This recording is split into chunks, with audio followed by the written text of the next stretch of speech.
Welcome to Life Transformation Radio. This show is all about life transformations and our journey from where we were to why we are doing what we are doing today. We will discuss the hiccups, the roller coasters, and the blood, sweat, and tears that has been poured out while discovering our purpose. It is all about our transformations. Here is your host, Sean Douglas.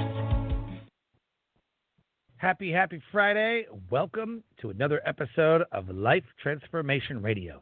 I am your host, Master Resilience Implementer, TEDx speaker, business positioning strategist, and international best-selling author, Sean Douglas.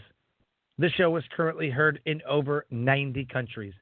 So whether it's your first time joining us or you've been listening to us for some time, I want to thank you to those who are listening from around the world. Life Transformation Radio is all about our transformation. Here, we tell the stories of why we're doing what we're doing, highlighting that transformational moment that changed our lives, and how we use it to then transform others and elevate their lives as well. You can listen to us live right here on the Blog Talk Radio Network, Tuesday through Friday, 5:30 p.m. Eastern Time. You can also join our Facebook group at Life Transformation Radio Community and never miss an episode by subscribing where you listen to podcasts. Life Transformation Radio can be heard on Apple Podcasts, Stitcher, Spreaker, Spotify, TuneIn, Player FM, Radio Public, Overcast, Castbox, Himalaya app, Google Podcasts, Pandora, and you can subscribe to us on our YouTube channel at Life Transformation Radio. So be sure to subscribe wherever you listen to podcasts. And if you want to leave us a rating or review, we love to have those reviews. We love reading those reviews right over the air, so thank you so much for that. On the show, my guests are entrepreneurs, speakers, business owners, coaches, podcasters, authors, amazing human beings that are impacting the world around them. And my guest today does exactly that. If you have any questions for any of the guests that I bring on the show during our live broadcast, Tuesday through Friday, 5:30 p.m. Eastern Time, right here on the Blog Talk Radio Network, go ahead and give us a call at 657-383-1109. Again, the number is 657-383-1109. And call us up, come be a part of our show, and ask your questions. With that, please help me welcome to the show my guest for today, Robert Grigore. Robert, welcome to Life Transformation Radio. Hopefully I said the last name right. You did. Thank you so much, Sean. Awesome. Such a pleasure to be here. And, to everybody listening in, thanks for having me in your ears. Oh, man, I am super pumped for the show. We met at an event called National Publicity Summit. And immediately after talking to you, your energy, your vibe, your charisma, I'm like, this dude, I got to get him on the show.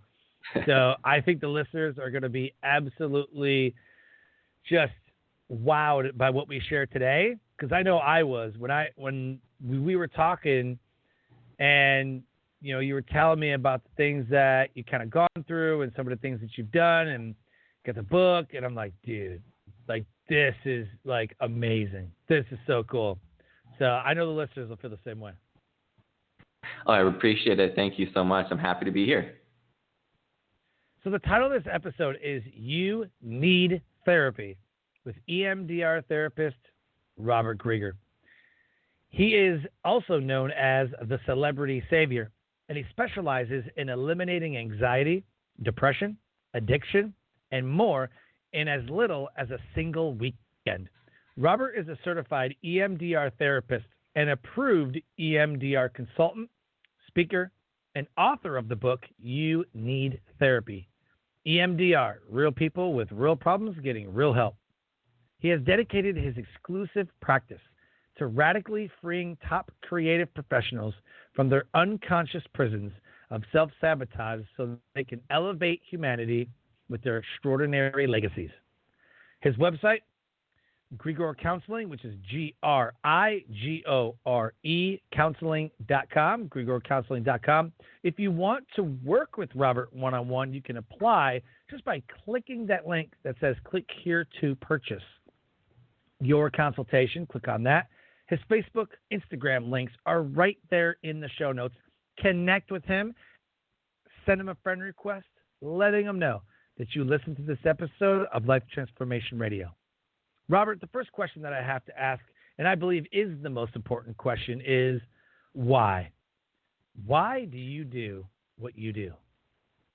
That's a great question. I think my why has changed over time. Before growing up and getting into therapy, it was just that I wanted to heal myself because, I was experiencing some issues personally, and I always knew that I wanted to help people, but my why has now evolved to this extremely prevalent myth that I'm about to bust, and that's what one of my missions here is. My why is to share the message that people are struggling far too hard and long with their particular ailments, whatever that may be. Right.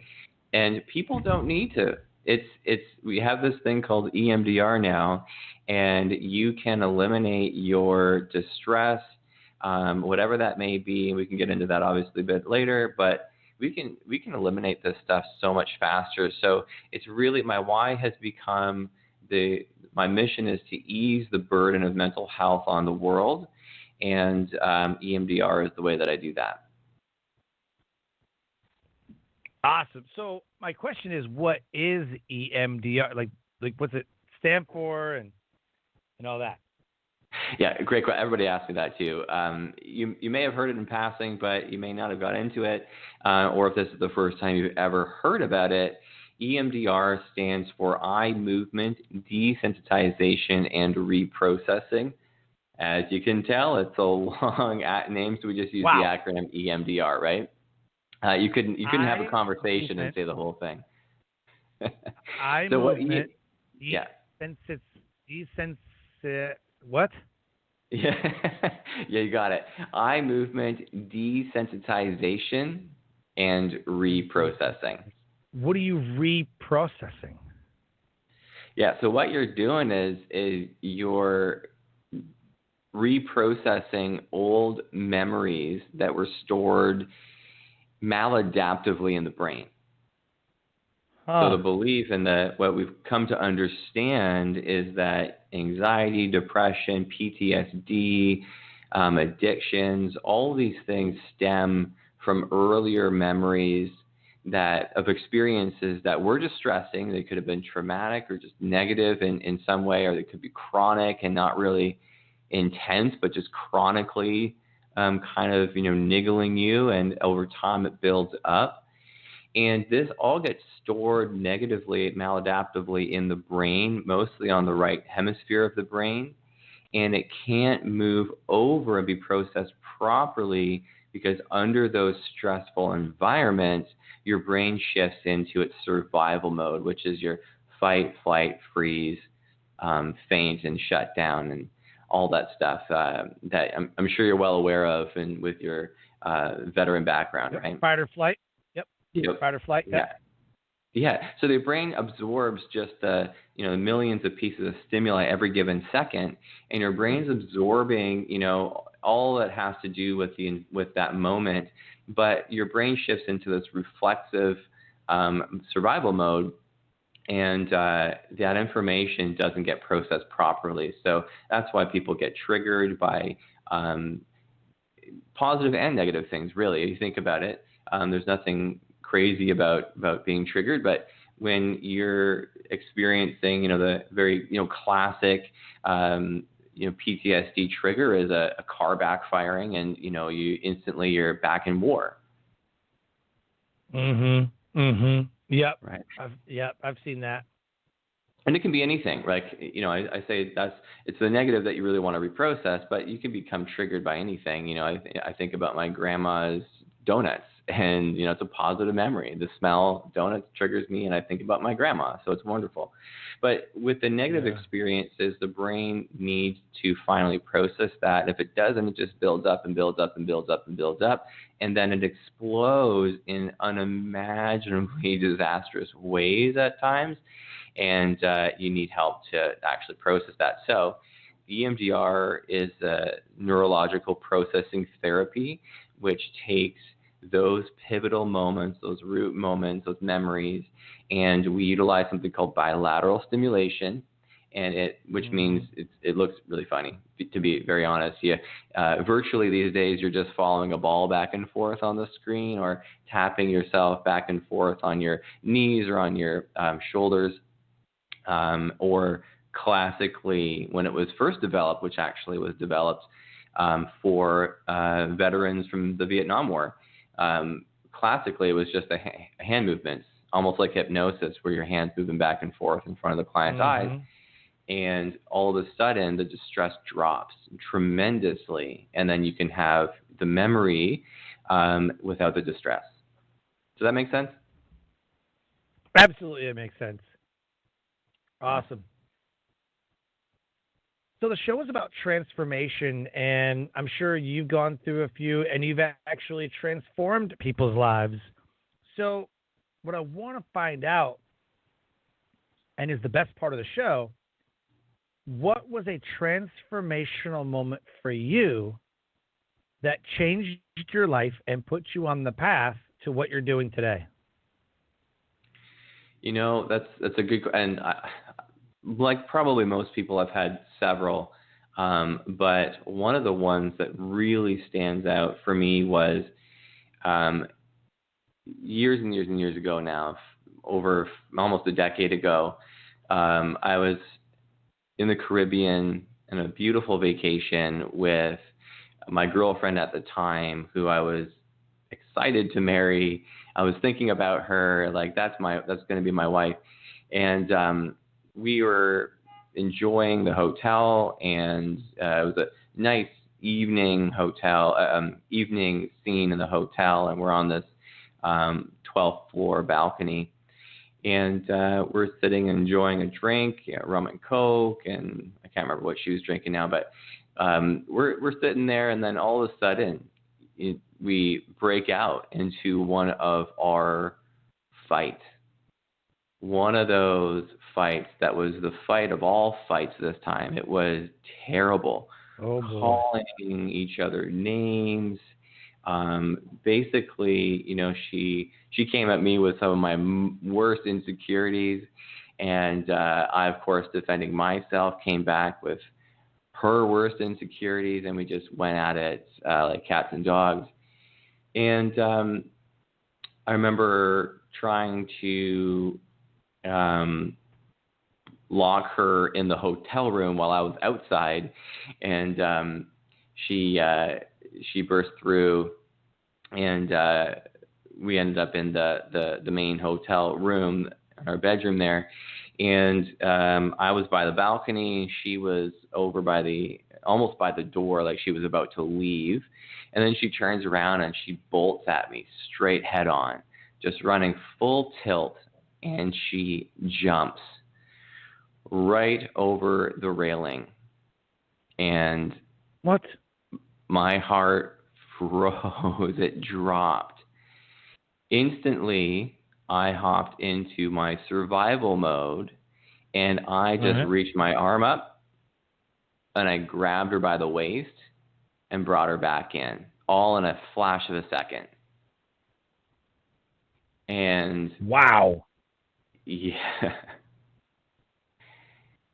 And then we're fighting still. I pinned her on the bed, and I didn't know what to do at this point. And it was 12 floors. Oh my! She wouldn't have made it. Oh God. Oh God. Yeah. Yeah, and there's multiple levels of that. This is a Caribbean country. It's a life. I promised her mom that I would bring her home safe. So all kinds of things go into that moment, and finally, hotel staff shows up and separates us. And I'm like, thank God somebody came to my rescue. I'm sure one of the other hotel guests, called because they were concerned, and they should have been. And, the next morning, basically that evening I was in shock. And then the next morning I end up at the pool bar, as you can imagine. And I probably spent maybe like 6 hours straight at that pool bar, drinking double rums and cokes, shots, crying my eyes out,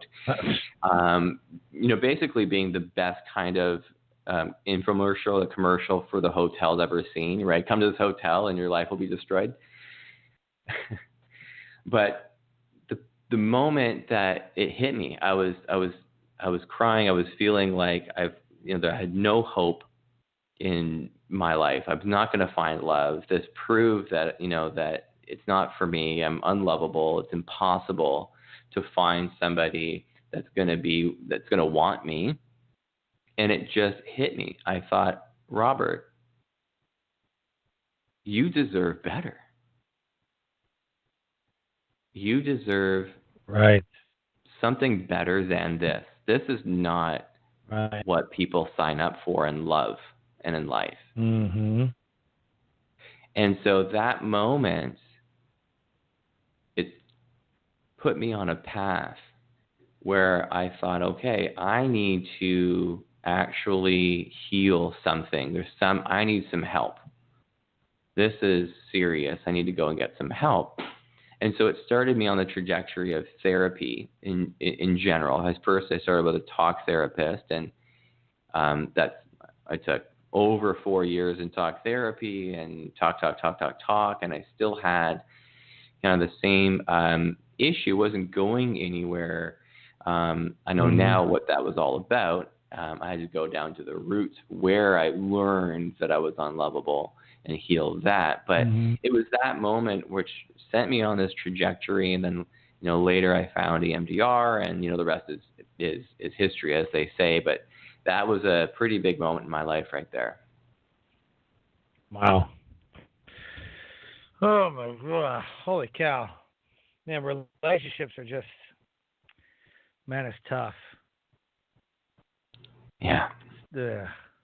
Especially if you're not in a relationship that's conducive to the environment, or your mindset, like you shouldn't even be in that relationship. There's been a couple of relationships that I had no business even trying to be in, start a relationship, whatever. There were certain moments, periods of my life where I was good and I was having fun with the guys, in the military, deploying everywhere. And then there was moments where I think I'll find a girlfriend, and then that was a disaster. So I go back to being single, and then I find somebody else, and then I go back to being like, there's just periods of my life where I'm like, this was a really bad idea. And you're not alone there. It's a path. It's a pattern that I see for many. Maybe you wouldn't be surprised, but there's a lot of people out there that do what some people have called serial monogamy. You go after relationship after relationship after relationship. It's just not conducive. And what I've figured out, it was true for me, and is true for all of my clients, is that when the core relationship issues are not solved, not healed from the original source, which is always the family of origin, mom and dad, and now I go even further back. I go back into past generations and heal grandma and grandpa and great grandma and great grandpa stuff, and it's pretty wild what we can do now. But those original wounds, if they're not healed, guess where you're going to play that same story out? Mm-hmm. Yeah. That's what happens. Jeez. Wow. So I like the title of your book, You Need Therapy. and what we talked about at that event was like, do you think everybody needs therapy? And I laughed at your answer. I thought it was funny. I think my answer is probably, yeah, we all need therapy. The book title is tongue in cheek. Like, we all need therapy. Tell me somebody that you think it doesn't.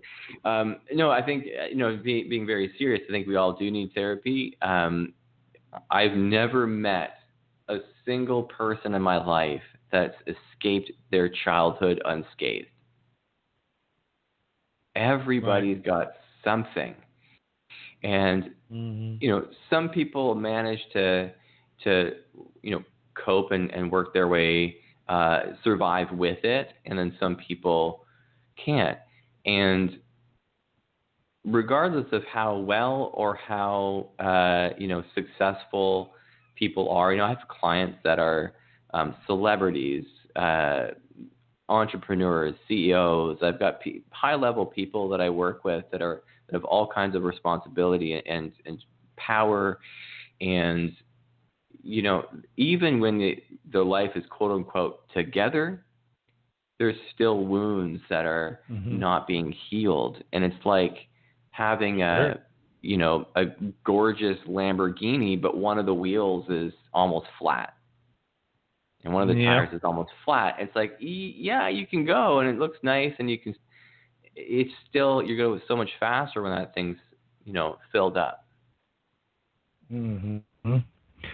Very true. And I know that kind of helped me a little bit because I was going through my own stuff, being in the military and abused childhood and, family stuff, and family's tough to begin with. It's like the one person who's never supposed to let you down. And that's what it is. It is your family.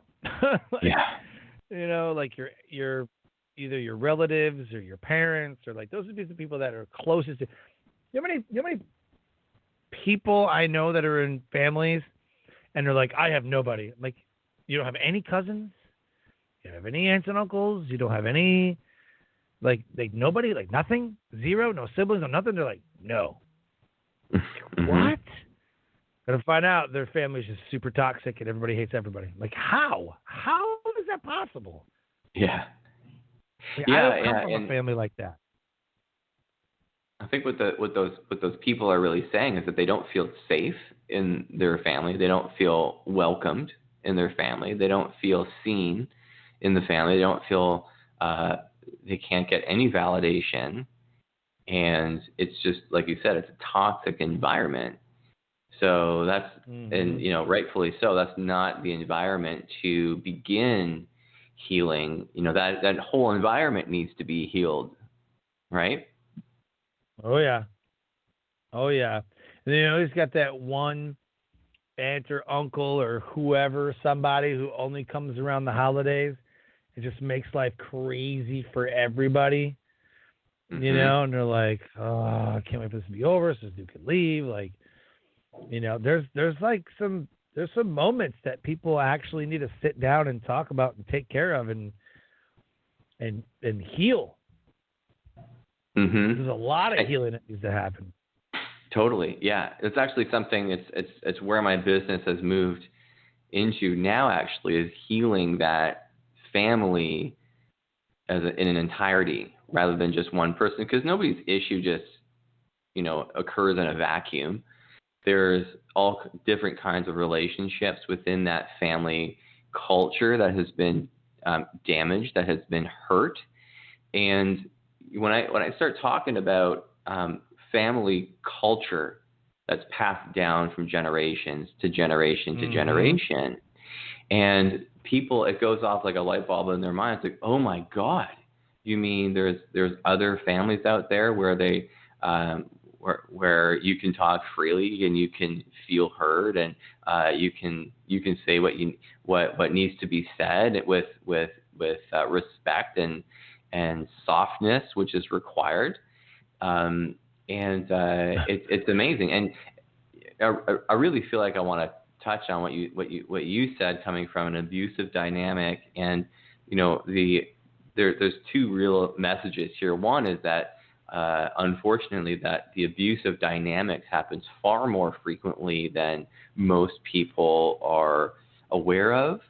That and even right now during this pandemic that we're all going through, the dynamics are getting worse. Mental health concerns are increasing on an incredible rate.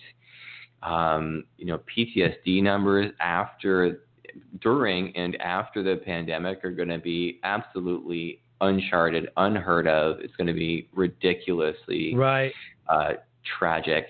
And the number of people they're already going up now. Exactly.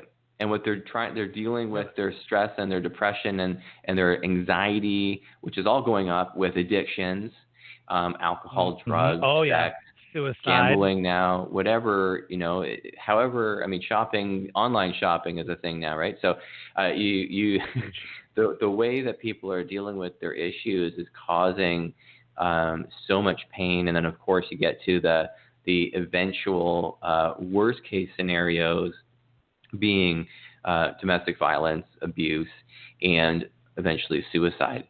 And these are all, very sad and very serious and very real realities that people are dealing with.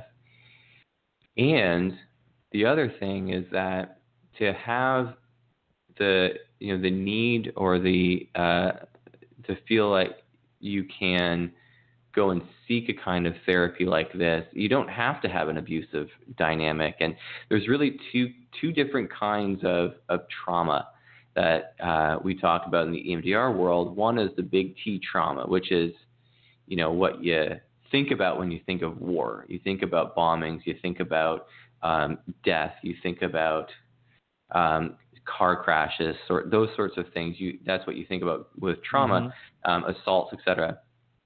But then there's also small T trauma. And the small T trauma are the things that you do not think about as being traumatic, which is, for example, moving around a whole lot and never really developing some really deep, lasting connections with friends as a child growing up. My kids. Right. Yeah. My kids in the military. Yeah. Yeah. And it's a reality for so many people. And, it's not for so many families, people have to do it. It's not like, choosing to uproot you and move you.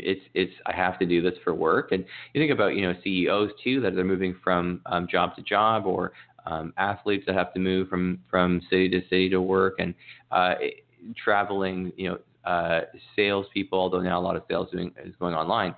But you get the point. That's one of the little T traumas that you think is kind of bad, but you don't really think much of it. Then you got things like a parent maybe that's just kind of overly critical, kind of criticizes everything, just sort of negative all the time. And if that was a one-off, the parent had a bad day, right, and comes home, the kid's just gonna brush that off. Not a big deal. Dad's just having a bad day. Cool, move on. But if that's every day, over time, that begins to be traumatic. And then the child has to absorb the family dynamic. They have to create a reality within their mind that makes sense. Because children are far better off with their adaptive survival instincts is to believe that the child is the one with the problem and my parents are perfect, versus the reality that maybe mom and dad have some issues and they have to work on, and I'm actually kind of pretty cool myself. That doesn't happen. Children absorb it and they think, I am bad. It's my fault that mom is bipolar, for example, or it's my fault that my cousin was like. That's the way our minds work as children. We're egocentric.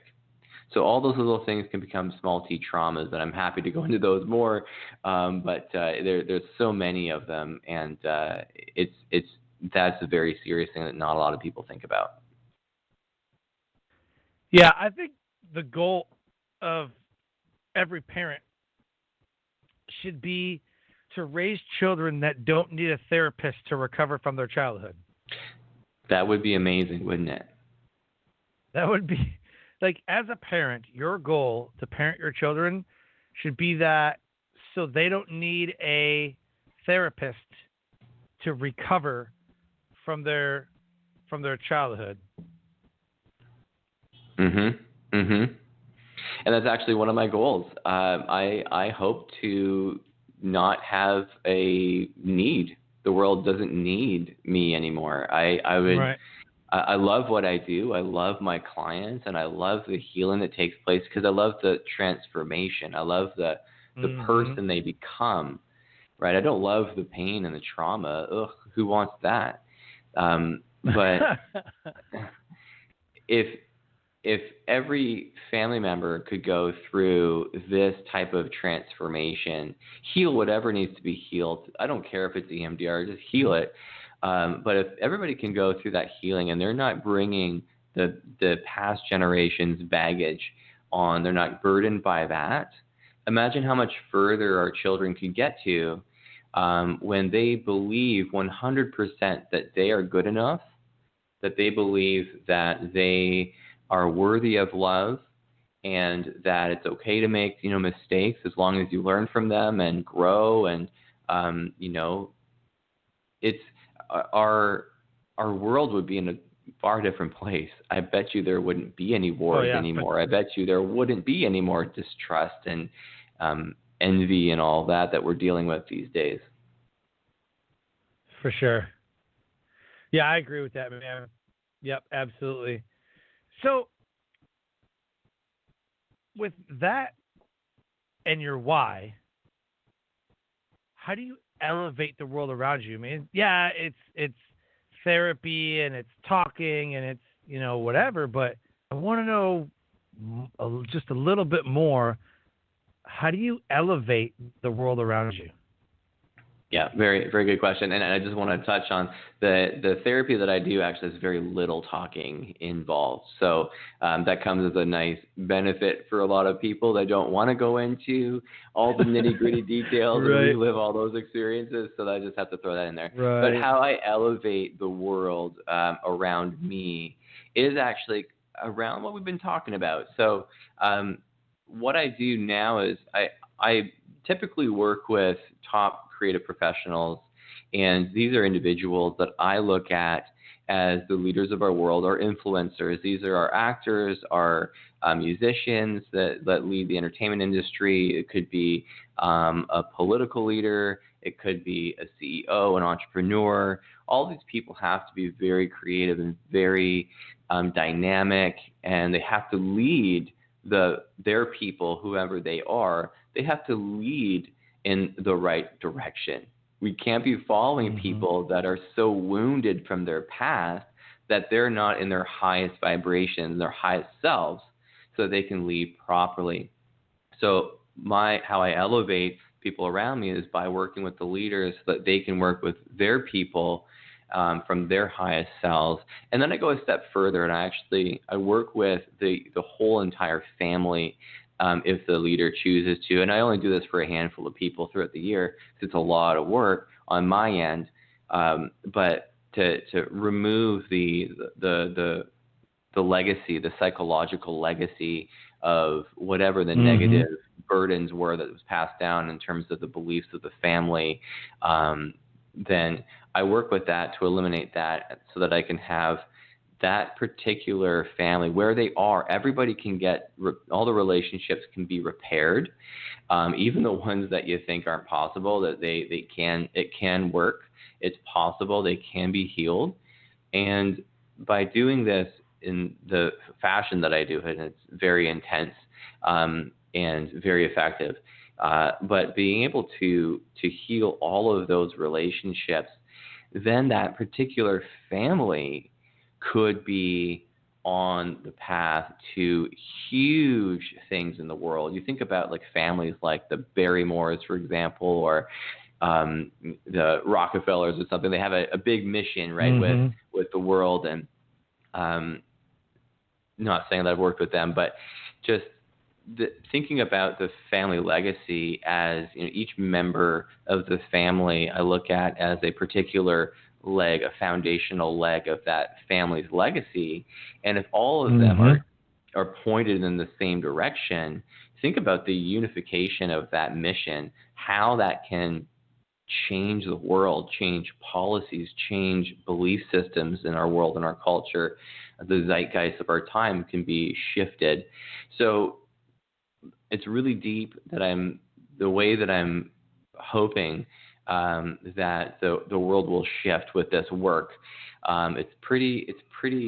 It's incredibly fun. I have so much fun doing it and seeing where people go.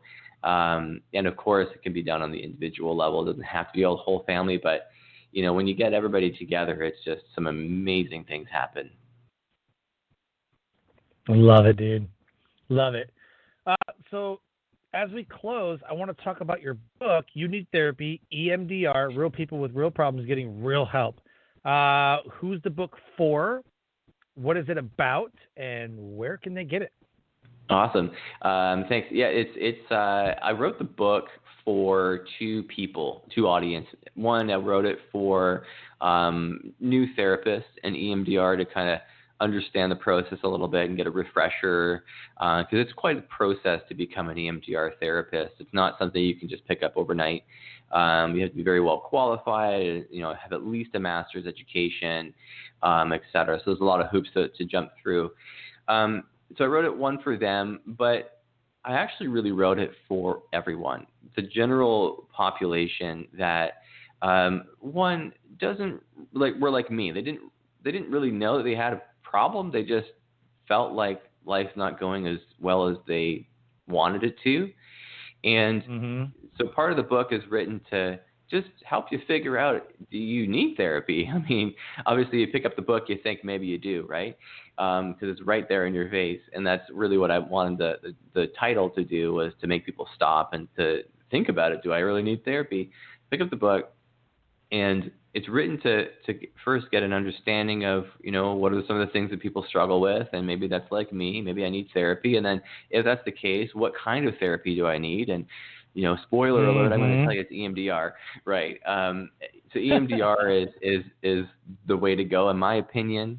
And so the book goes into depth as to all about what EMDR is and what it looks like, how it works, what's going on in the brain when you're feeling distressed. It's going to help you figure all that stuff out. And even if a person doesn't pick that up and say, I want to work with Robert, my real mission is to find you an EMDR therapist. It doesn't have to be me. So at the end of the book, I've got some really great tips as to how to find a good EMDR therapist, what kind of questions to ask them, where to look for them. So it's all really, really important information. And I wrote the book for it to be a really quick read. I think it's 104 pages. You can read that in an afternoon. If you're like me and you get an afternoon and cram it all in, you can do it really quickly. It's an easy read as well. So I want it to be digestible, is what I'm trying to say. Very cool, man. Very cool. And they can pick that up on Amazon? Oh, yeah. Anywhere the books are sold, you can pick it up in all the different Amazons, whether you're in Canada like me, or you're in the States, or UK, wherever, Barnes & Nobles. You just search in You Need Therapy, Robert Grigore. It's going to come up, and you can get it on any different ways that you want it. There you go. Perfect, man. And you had mentioned something earlier that I wanted to touch on just before we closed. There's a lot of, I want to say, mental health, but psychologically, mentally, whatever you want to call it. I mean, with the lockdowns, we're social beings, and people who are social, who loves 2020? Introverts. Mm-hmm. They're loving 2020. Yeah. Right? Yeah. They love it. They're like, I don't have to talk to nobody. Let's do this. You mean I have to stay home? So yes, I think that there's certainly, I would say the introverts are doing a little bit better on the one scale, but I've actually been invited on the news a few times because of the people that are single and introvert. It can be quite difficult. So there's a lot of different categories of people that are struggling for sure. Yeah, and then homeschooled kids, even adults that young adults in their 20s that were homeschooled their whole life. You're like, this is, you mean I had to stay home and not go anywhere and not be social to anybody? I've pretty much done that my whole life. Like, so I think that they might be thriving or something, but people who are outgoing in bars and clubs and business professionals, I mean, they're just, oh man, I got to get out there. I got to make these sales. I know they got to be struggling. And I was kind of worried about that whenever this happened. I'm like, man, I mean, my business is mostly online, but man, I'm booked a lot to speak in person. I'm booked a lot. And if they're not doing events, then your business is gone. Your business is gone. Yeah, there's all kinds of unique challenges that are being presented, and it requires us to become creative, to dip into our creativity, and to figure out how to make this work. So, going to both sides, the introverts. I myself am an introvert, and so I have to say that I need my solitude. I call it I need my alone time. But then it goes it goes a little bit too far, and then I'm like, I really need people now, because I'm getting sick of myself a little bit. Like I gotta get some other people. I got to connect, because we are social beings. It doesn't matter if you're introverted or extroverted. We are social beings, and you need that contact. It's felt in a different way. It's deeper, maybe. Sure. But also with the extroverts, figuring out how can we now adapt and grow? How can we get both of those camps the needs that they have? And things like Zoom and different online platforms are really taking off. They're filling in those gaps, one of the unlikely benefits actually is that in some ways people that are working people are finding that it's actually better. They're getting more work done, and they don't have to spend the hour to 2 hours driving to work. They can do it all from home, so they get to spend more time with their family. So I think that in our entire way that we view our economy, our culture, the way that we socialize, everything's going to change. And I'm hoping that it's going to be for the better. And, I got to say, that's why it's so important to do the work now. And for any business leaders or owners, getting your employees access to EMDR or, a type of therapy, but EMDR is the best one. It's just faster. That's all. Everything's got a benefit though. And with everything going on, suicide rates are skyrocketing. Yeah. Right. I mean, suicide rates are just out of control. People are losing their jobs, losing their houses. I mean, this might be even worse than 2008. I know a lot of people that talked about, man, I thought about killing myself. I thought about this, and I know a lot of people that, like, 2008 was the year that I contemplated suicide and tried to take my life. It was like there was a lot going on in 2008, and it was just bad. And here we are again, 12 years later, same stuff going on. So, Sean, I had a client. Yeah, go on. Yeah. Go ahead. I was just going to comment on that. Like, I've had clients call me with what sounds like a gun in their mouth. So it's a real thing. This suicide is, we can't, we're joking every now and then, but it's a really serious thing. And, people really need good help. So any way that can come, whether that be through therapy, coaching, professional development programs, whatever will help people become better versions of themselves. Because although this is a lockdown and a trying time, this is also the time that you can use to improve yourself. Yeah. Oh, absolutely, absolutely. And I think that if we had more self-love in the world, and we valued ourselves more, I feel like a lot of these issues wouldn't be an issue. We'd be better equipped to handle adversity. That's just my opinion. That's right. Everybody needs to believe and know that they're worthy of love at their core. And that's so it. Is that your if they're message? Worthy of love, they need to be seen. Yeah. So what would would that be your message? Or let's leave listeners with a message today. What would be your message to everybody listening and everybody who's going to listen to the show? Yeah, I love it. going for therapy is not a sign of weakness. It's actually it's the exact opposite. It's a sign of strength. This is a courageous endeavor that you can use to improve yourself so that you can change the world and the people around you. Love it. Love it, man. Thank you so much. Thank you so much for coming on the show. Absolutely amazing. I'm so glad we got to do this. And I just wish you the best for the rest of 2020. Thank you so much, Sean. And thank you for having me. And thank you for everybody for listening. Go be love. Go be love. Love it.